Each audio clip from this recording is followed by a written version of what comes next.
Okay, welcome back to the last video, video 4 of Learn to Hit a Hat. Learn to knit a hat. Oh my gosh. All right, I think I'm ready to be done here. So, you did your 6 rows and you have 18 stitches on here, okay? So now the pattern says to leave 40 inches of yarn to work with. That's not quite 40, but I was using scrap yarn, so whichever. I just want you to have enough to seam up your hat. This is called a tapestry needle. It's a big, blunt needle, and for this thick yarn you really do need a big one with a big eye here, and you can get them at, or here's really a big one too, maybe I'll use this one.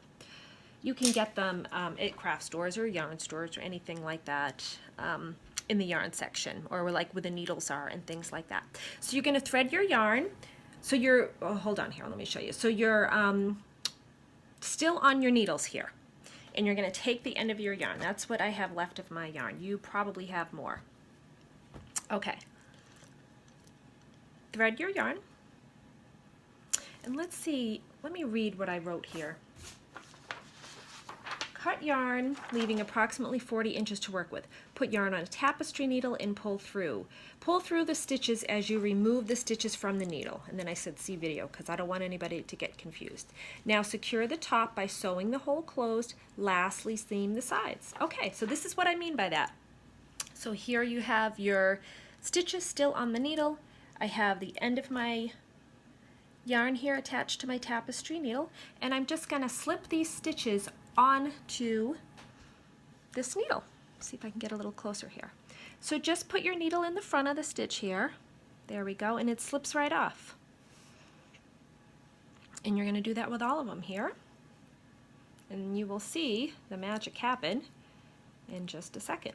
I'm going to pull some of this through. Now, if you are using this yarn that I'm using, the Knit Picks Tough Puff, I think it's Tough Puff. Tough Puff, yeah. You cannot pull too tightly because it's so, it's not really plied, and you can pull it right apart. So be gentle if you're using this yarn. If you're using the Lion brand, that won't happen. So here we go. Here's my last 2. There we go. Put your needle down. So you want to put these all through. Keep your tapestry needle on your yarn. Now you'll see that you're really pulling the top closed by doing this, and it will start to look like a hat. Yay! So now, hooray, right? It's a hat. Who knew?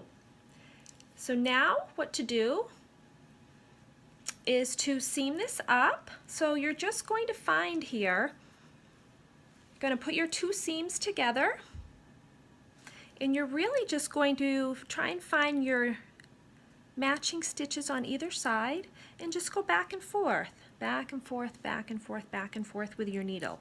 Before you do that, actually, when you start here, just look at your hole here, and you might want to go on the inside and just stitch that up a little bit. Like, let me get started here a little bit, and you can see. Sometimes it closes really well, and sometimes I feel like I need to go in there and just give it a little extra from the inside.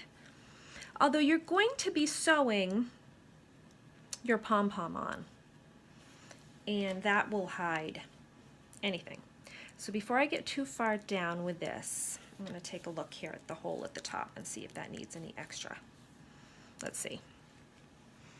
Yeah, I think I will. I think I'll give this a little extra here just to turn it around, and I'm just going to go like that.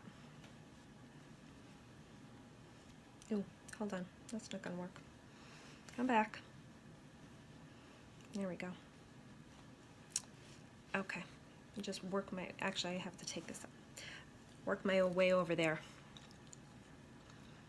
So that is all you do. Now, having technical difficulties here. When you get, see, like I want to get back up here, but this yarn is over here. Now keep in mind which is the front and which is the back. So I'm just gonna hide it. I'm just gonna kind of reroute my yarn. There we go. And I'm just going to pull it through, and I'm going to just kind of work my way over to where I want to be. There we go. Make my hole just a little bit more secure and tighter by just pulling some yarn through it. You don't want to have a little hole at the top of your head. That sounds weird. Okay, and now work my way back over to where I want to be to finish my seaming. And again, with this nice thick yarn, you won't see any of this. Okay, that was on the inside. So, one thing to think about when you're doing your seaming is just to hold this end together at the bottom a little bit, or just be aware that when you're doing your seaming back and forth, you're not like this, and then you get to the bottom and you're like, uh-oh. I mean, most of the time it's not going to be completely perfect and the yarn is stretchy, so it'll work. But just something to be aware of.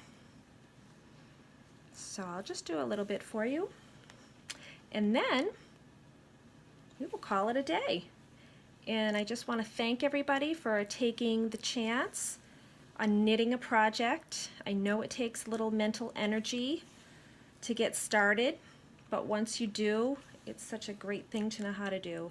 It helps relieve anxiety, gets us off of our screens. You can make things for people.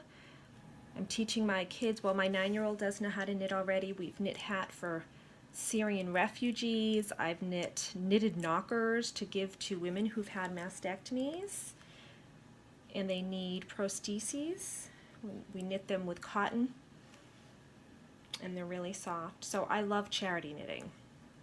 So I will stop here so you don't have to watch me do the whole thing. I'm just going to finish up that little bit afterwards. So here is your hat. Go to the store and pick out an awesome pom-pom and just sew it on the top. Thank you so much. I hope you enjoyed this. Bye.